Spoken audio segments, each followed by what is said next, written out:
2025-26 ബജറ്റിൽ പ്രതീക്ഷിക്കുന്ന സഞ്ചിത കടം എന്ന് പറഞ്ഞാൽ കേരള സംസ്ഥാനം ഫോം ചെയ്ത കാലം മുതൽ ഈ വർഷം വരെ, അതായത് 2025-26 വരെ കൂട്ടിച്ചേർക്കപ്പെട്ട കടം, അതാണ് സഞ്ചിത കടം.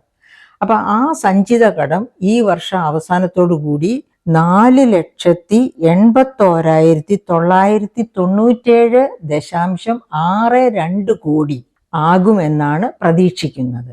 അതായത് GSDPയുടെ 33.77%.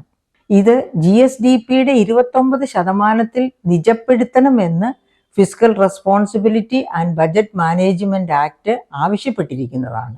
അങ്ങനെ ആവശ്യപ്പെട്ടിരിക്കുന്നു എങ്കിൽ പോലും 29% പകരം ഇപ്പോൾ തന്നെ 33.77% നിൽക്കുകയാണ്.